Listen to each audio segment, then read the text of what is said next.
Hello, this is Jim Schaefer, executive producer and host of Rip Rap, the academic book television program. My guest today, again, is Larry Frey. We'll continue our discussion of the 2 volumes of his new book project, Communication Activism, Communication for Social Change, and Communication Activism, Media and Performance Activism. Welcome back. Thank you, Jim. This program will continue our discussion of your fantastic 2-volume book project on communication activism.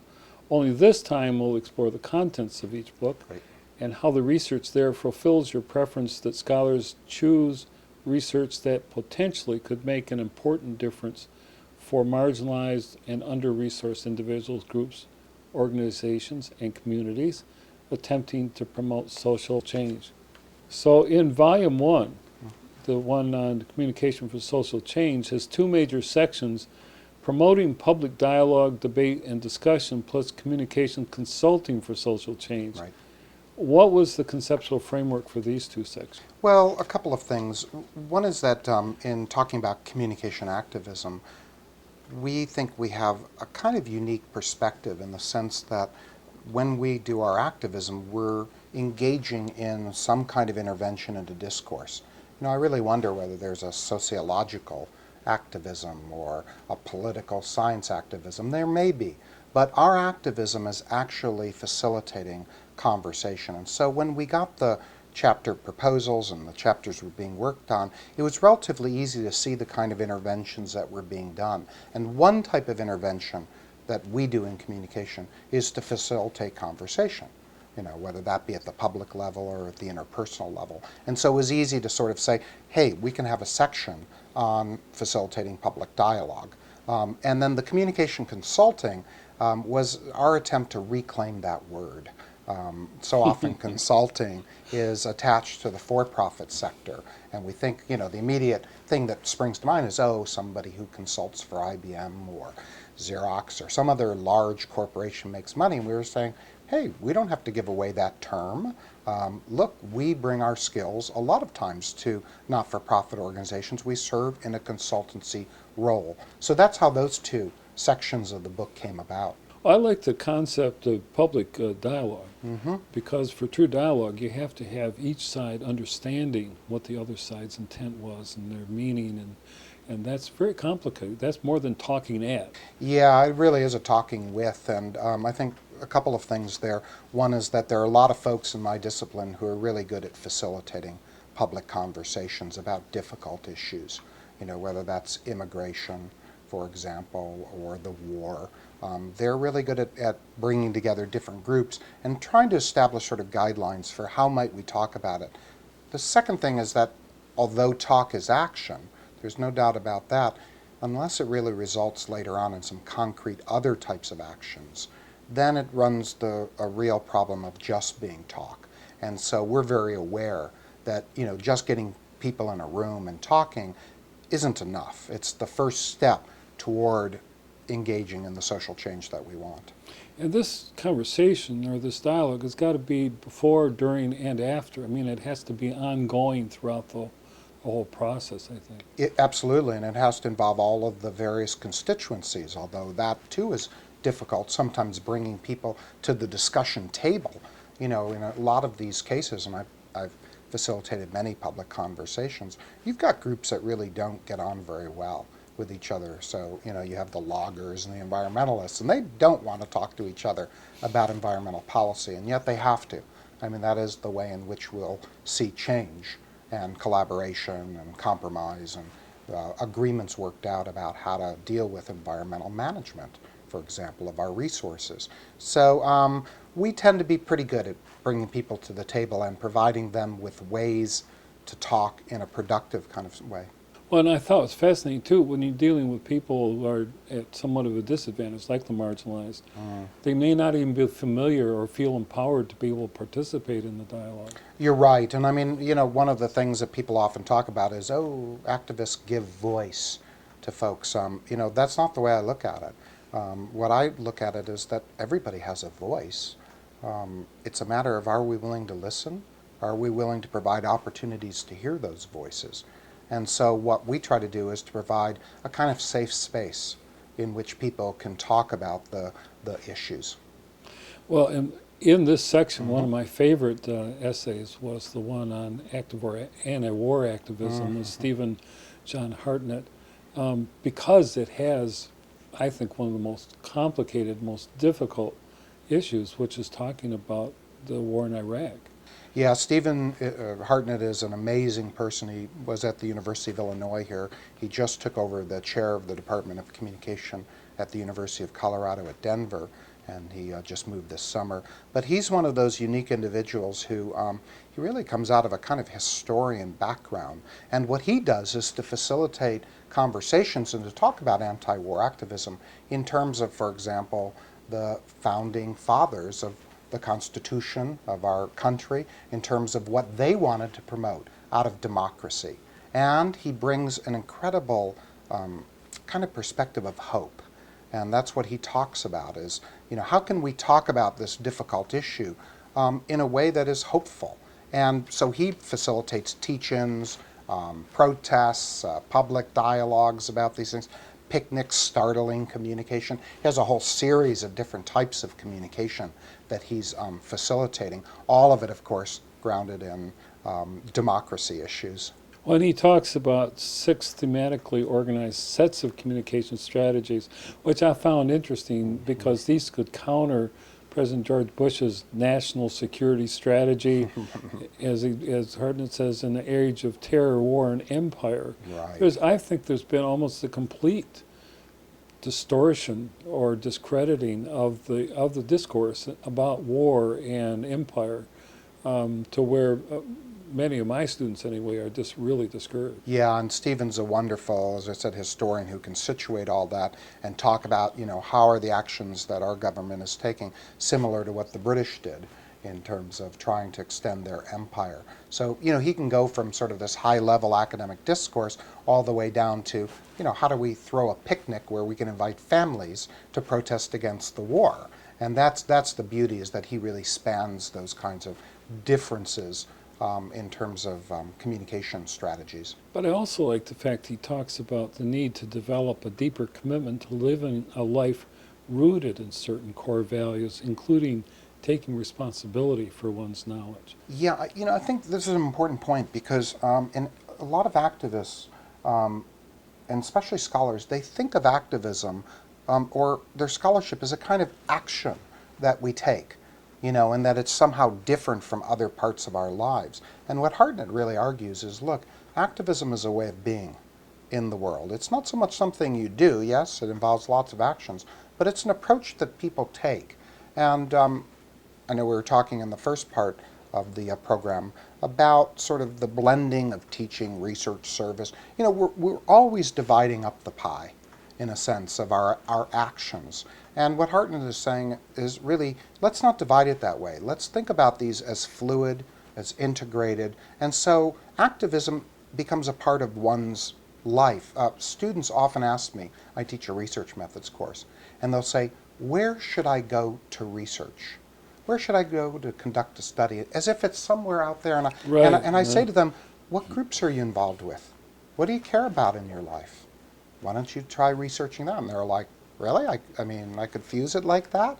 And so that's sort of the looking in, looking out, not making the differentiation so harsh, because then we're really not vested in our communities. We're just sort of engaging in the actions without living the life. I think this also goes along with the discussion we've been having about taking responsibility for the knowledge and what you're doing with it and how you're getting it, and and sharing it and distributing it. It's a serious business about being able to have the resources to have this knowledge, like you're teaching your students.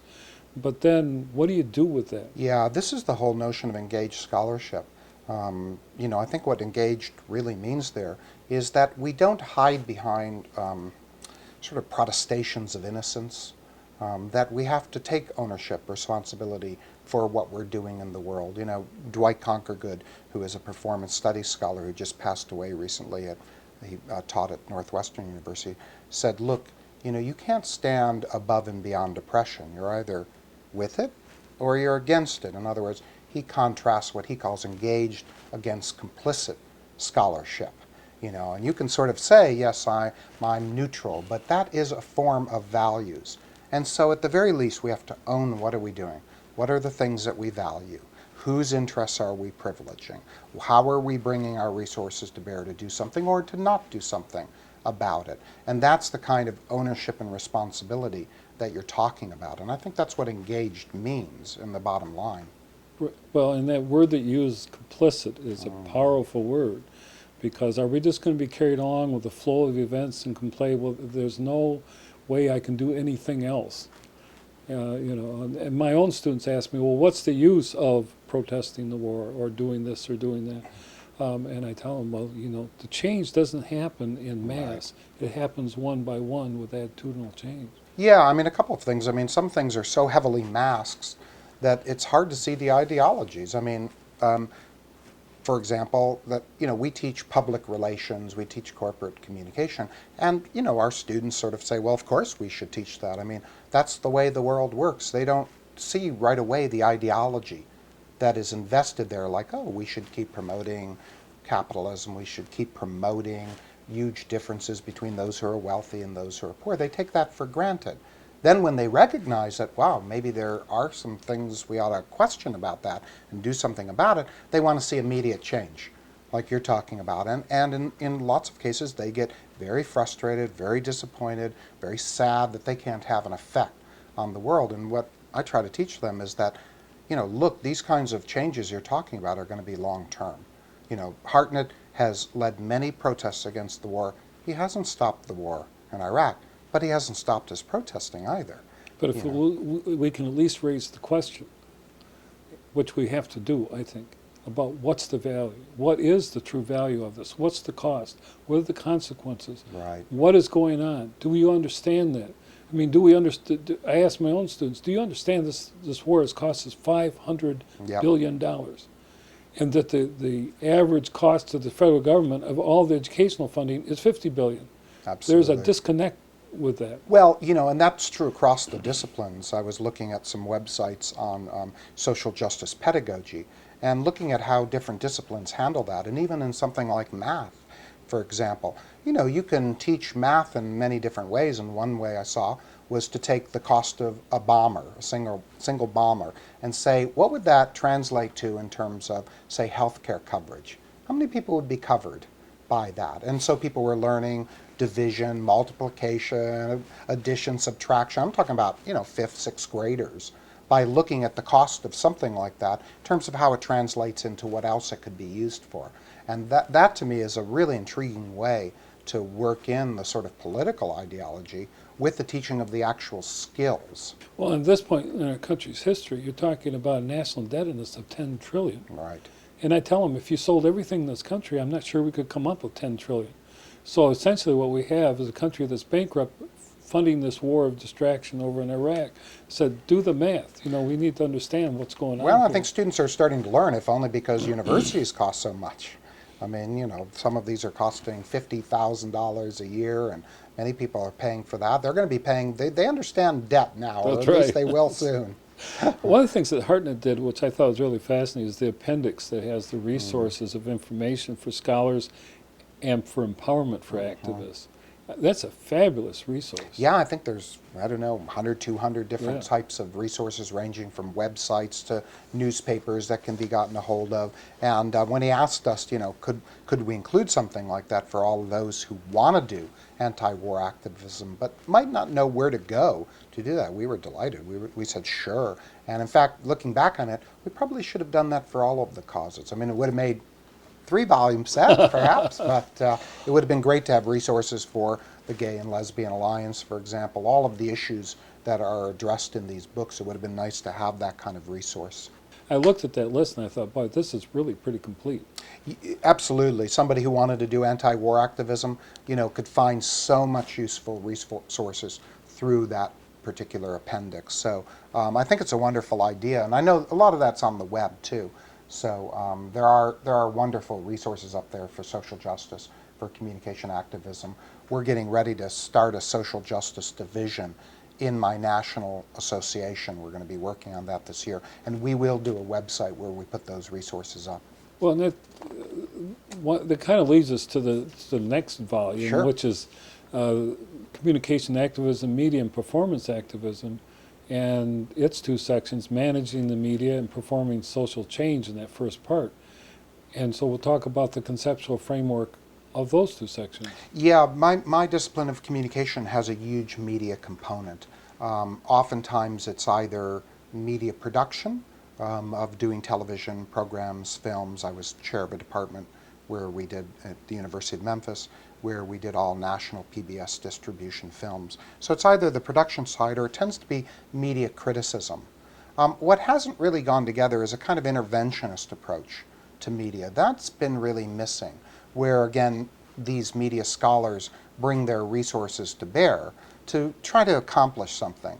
And so one of the chapters in there by John McHale is where he documents how a documentary he made about somebody on death row helped to actually save that person. The Missouri Supreme Court reviewed the case after the governor saw that particular videotape. And that's a wonderful example of, could have made a videotape, just sort of put it out there, but he really went around and promoted that. He hooked up with all of the anti-death penalty groups in the state of Missouri, and he really worked hard to show that at festivals, to get it on the news. In other words, he did all of the intervention stuff that you need to do.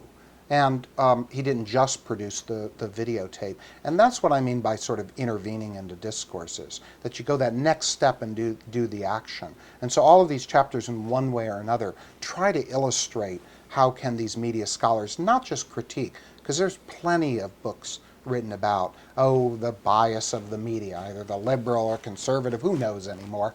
There's so much bias, it depends on who's doing that analyzing.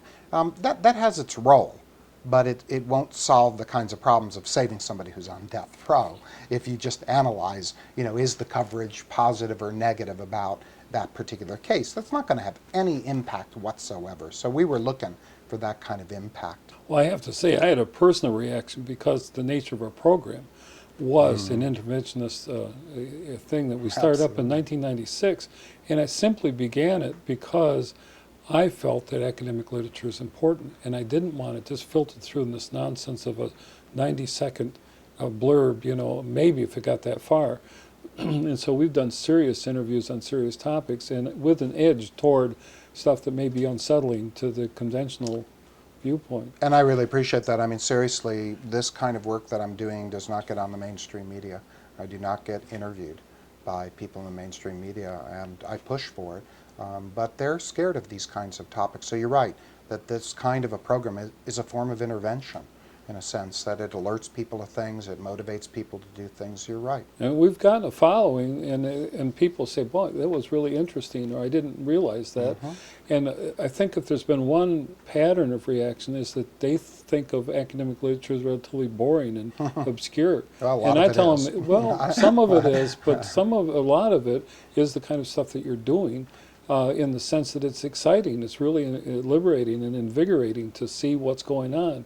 And I tell them, these are people who are spending their whole lives looking at this. They have a definite, deep commitment. It isn't some self-help guru kind of thing that's pushing out another book of nonsense. No, I think you're right. I mean, I love, I'm an academic. I love academic books, so all of them in the wide range. But one of the things that separates this kind of work is that this is not just descriptive or critical. It really is intervention about dealing with very significant problems, whether we're talking about class issues or race issues or gender issues. I mean, people are talking about things that mean a lot to people on the ground, on the street, and so one of the things we really wanted were chapters that were accessible, chapters that told that story, that really revealed the narrative, while still keeping all of the scholarly conventions in place of talking about theory, methods, practices.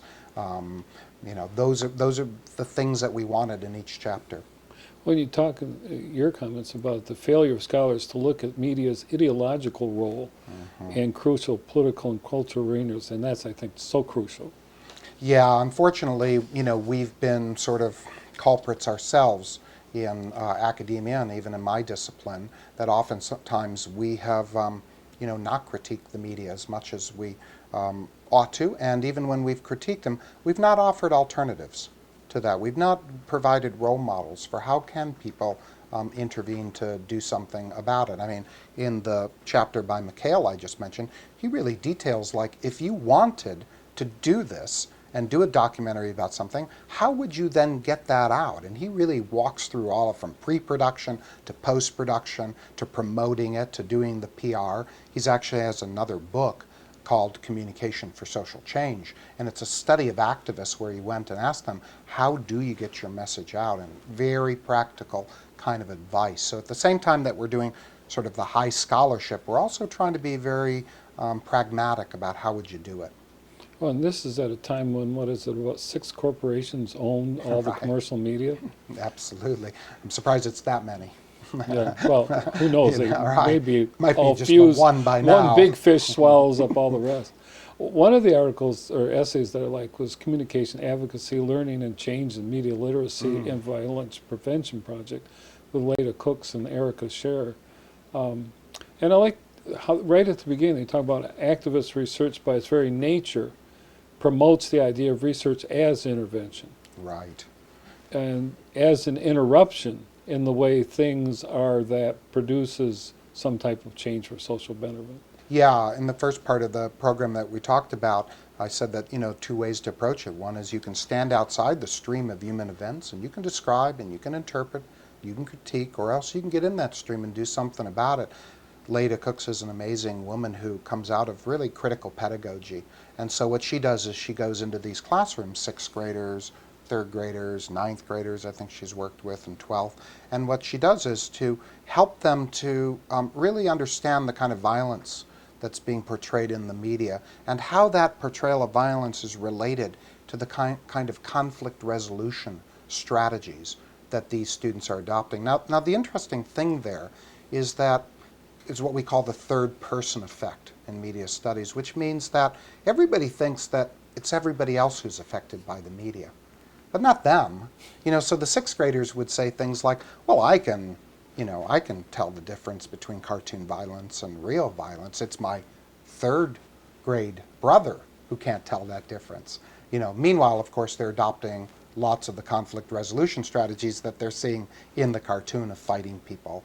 And so they're actually, they've sort of bought in hook, line, and sinker to this kind of blinder where they think they're not being affected, but they really are. And what Leda tries to do is to reveal that in a lot of ways.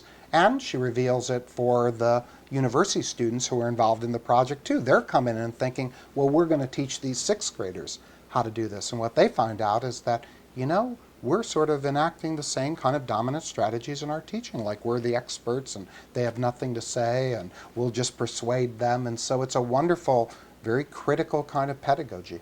What a wonderful and substantive book project you have here. And as we close this extended discussion, I'd like to point out that you do mention some of the restraints and limitations on this kind of scholarship that can present some significant challenges. Yeah, some of those restraints and challenges are typical of all scholarship. How do you get access to particular sites? How do you conduct the research? But there are other constraints that are operating too. One of them is that when you do involve yourself with real, live human beings struggling for equality, equity, all sorts of other issues, you got to navigate the tensions that exist between you as a researcher and those with whom you're privileged to be involved. And so some of the constraints are in the setting that you go into, and then the final set of constraints are the institutional constraints of the university. This research takes a long time to do. If you do collaborative research around these kinds of issues, it might take 2, 3, 4 years to get your projects out there. For those struggling with tenure, promotion from assistant to associate, that's a risky business. And some universities welcome this research.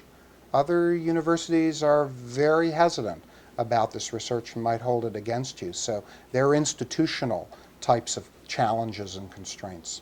Well, and you also talked about contesting the notion that communication scholars can remain politically neutral in what they study and how they study and how they report it. And this is true of a lot of scholars. They think that somehow they're being objective, value neutral.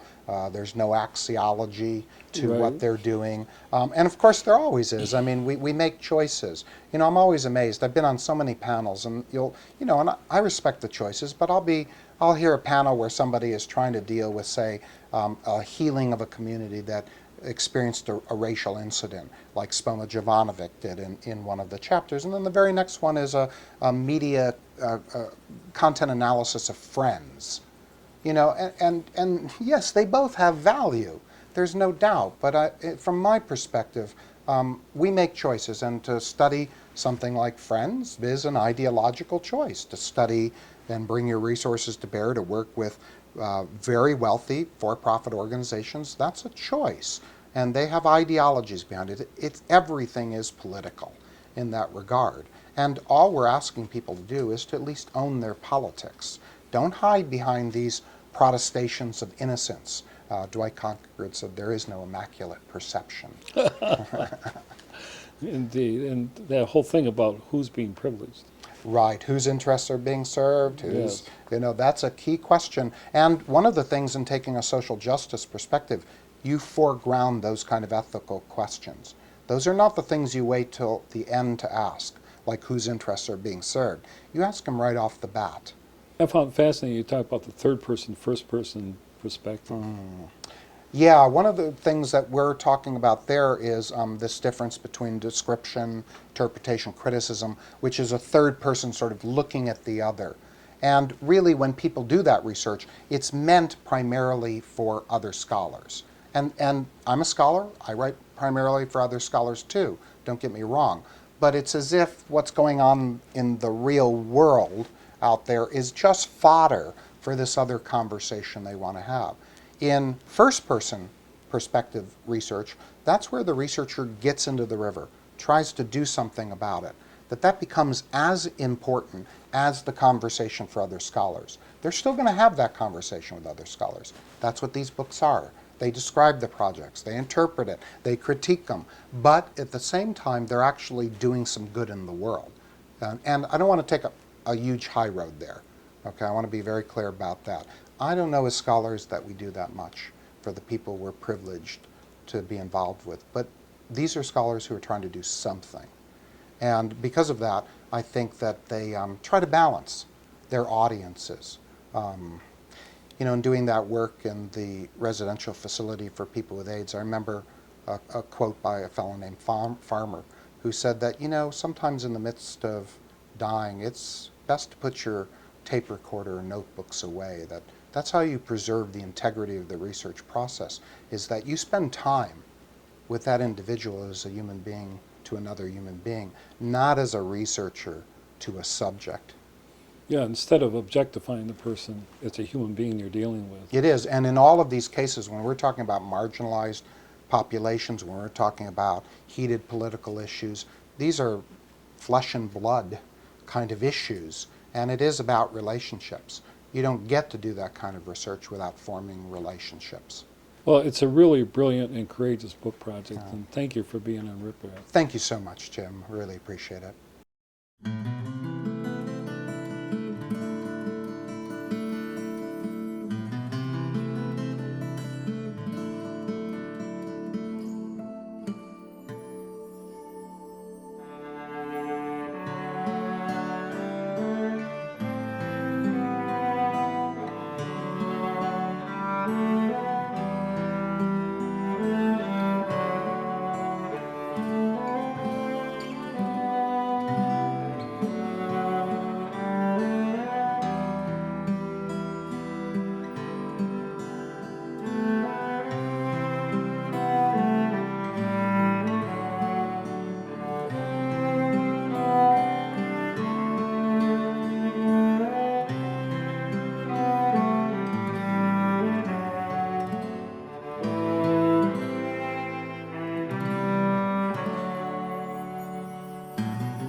Thanks for making that so easy. It's a good conversation. It was a really good conversation.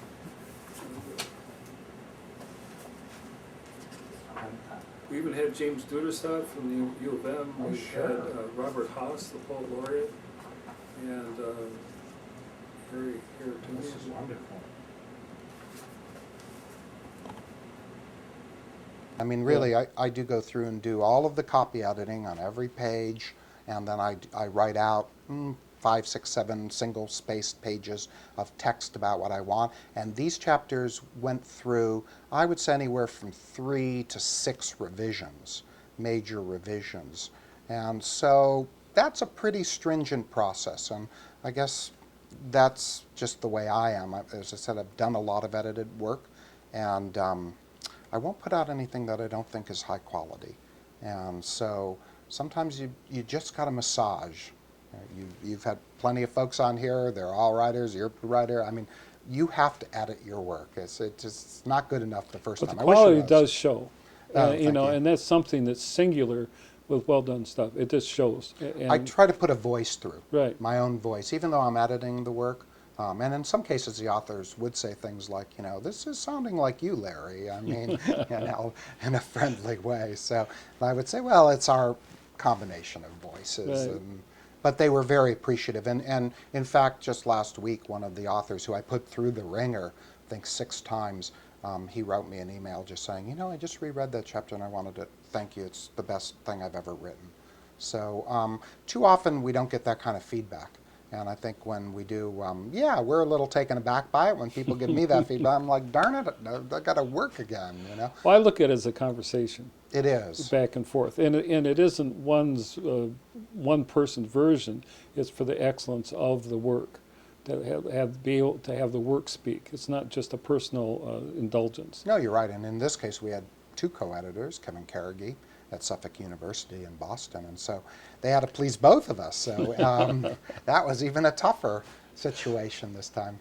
One of the things that reflected on this project also was how have other scholars responded to your urging them to apply communication activism in their scholarship and teaching?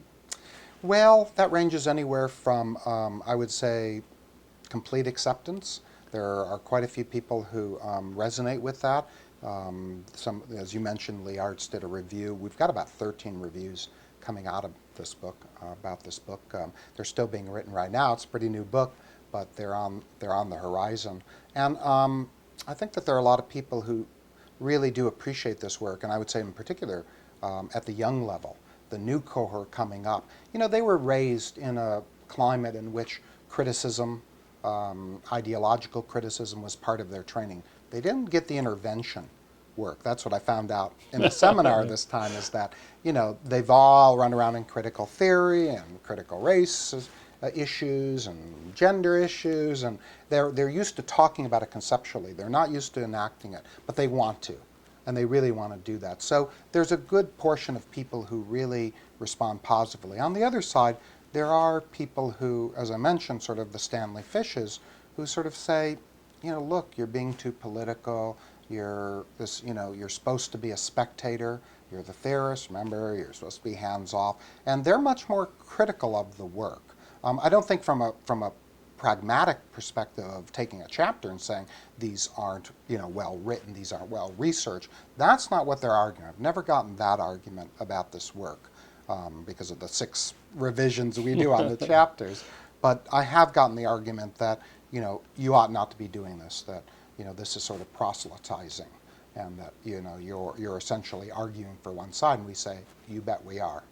I always found fascinating with people like Stanley Fish is that on one hand they'll say that, but they've built their own place of position, and so it's kind of upsetting, for them to feel people are coming into the palace or the temple or something and wanting, a part of it. Absolutely. Well, we've always, been, and especially in my discipline, very much of a skill-based, practice-oriented discipline. We call ourselves a practical discipline, that we are not. There is no study of communication for the sake of studying communication. There might be a kind of theoretical physics that never necessarily pans out, but there's no such thing as theoretical communication. Every communication that we can talk about has some implications in people's lives. The real question is, whose interests are you privileging? I mean, we all That's have what I was trying to get at, right, yeah. limited energy, limited time, and so, we make our choices. And again, I don't begrudge people who make other choices, but they ought not to begrudge the wonderful scholars who are spending time also helping their under-resourced communities, their marginalized populations. They ought to be respected just as much. One of the other questions is the impact on teaching, both from the point of the student and the teacher. And I thought this is where something where there's real resonance, I think. Yeah, and it's funny you should mention that, because I didn't tell you this, but I'm in negotiations right now for a book, and I've got the contract. One of the next books I'll do will be called Communication Activism Pedagogy. Oh boy. And what it will do is to illustrate from kind of a micro level of the kind of even exercises you can do in classes, all the way up to the macro level of what kind of curriculum is being put in place right now to support social justice, communication activism. And a lot of the projects in these books grew out of teachers working with their classes, doing service learning projects. It takes somebody like Spoma Jovanovic, who was dealing with a racial incident that occurred over about 30 years ago in Greensboro, North Carolina, where the community has never gotten over it. And she and her students decided to sort of take this on as a project and really start to facilitate public dialogue. And so the boundary between research and teaching becomes blurred, and also between service. I mean, that's one of the other things. We often, divide them into these nice, neat little piles, and this kind of work says you can't really do that. I mean, is this service? You bet it is. Service learning. Is it teaching? Yeah. I mean, these are classes that are really focusing on these issues, taking them on board. In another situation, it was a communication consulting class. So rather than go for a for-profit, they went for a nonprofit organization. And of course, these are research too. So it has huge implications for what we teach in the classroom too. And we keep going back to that thing about managing the tensions between process and outcomes. And as people seek to become engaged citizens, and I thought that was interesting. Yeah, I mean, I think one of the difficulties in doing this work, and I know we're going to talk about some particular chapters a little bit later, but a lot of the kinds of things that you might be doing, like say anti-war protests right now, I mean, you're not going to stop the war through a protest. And so what you've got to do is manage that tension between saying, should we even engage in the process if we can't accomplish this kind of outcome? And I think in the final analysis, you don't do this kind of work just to get the outcomes, because in some cases you may never get those kind of outcomes.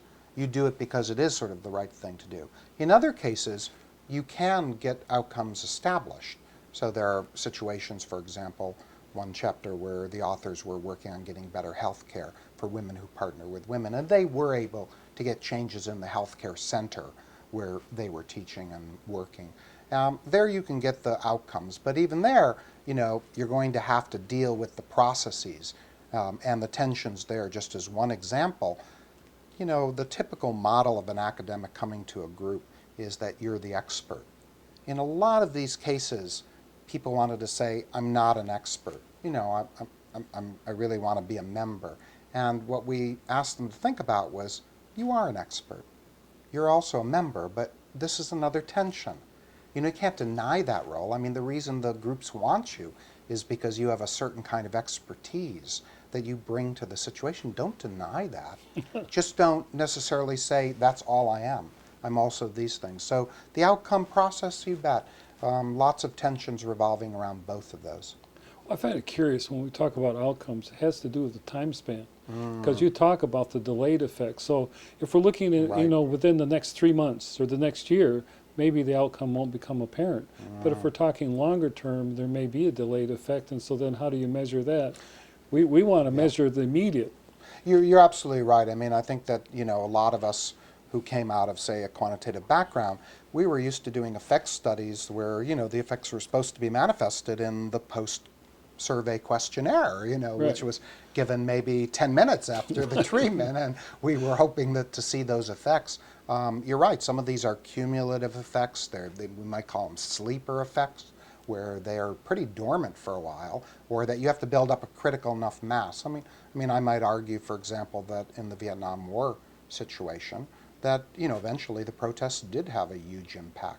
The first one didn't have that much impact, and so there is that delayed impact. The other thing is sometimes activists are what we might call itinerant activists. In the case of a good friend of mine, Dr. Sunwolf, she trains lawyers who are helping clients who are facing capital murder offenses for being put to death. And so the lawyers come and she works with them, and they go back, and she may never know what the effects are. Sometimes she hears through the grapevine, but they span back out across the country, and she may never know the actual results. So it depends a little bit on what issue we're talking about. Some of these things like the war, capital punishment, these are not things we're going to change in a day or two. If we're talking about concrete changes in a building or in some type of health care that people could get, yeah, we can make those changes a whole lot quicker. Well, and I think as you get into the more substantive issues, you're looking at the bottom need for an attitudinal change. And then you talk about that in the book too, and different people about resistance, that there's various reasons why people have bought into a certain position, and then when someone's presenting a different way of doing it, sometimes people just, the whole notion of change is something that they build up resistance to. Oh, absolutely. We're some of the worst culprits of academics. We hate to change. In a lot of ways. We get our patterns down, our teaching, and somebody says, well, have you considered this? We don't like to change. But you're right, a lot of these are attitudinal changes. And that's the larger issue. You can talk about a lot of behavioral changes, but if we're going to talk about getting rid of discrimination, racism, sexism, we can talk about the policies, and those are important to put in place too, but the larger issue is what you just identified, and that is attitude change. And those are things that are going to take a very long time.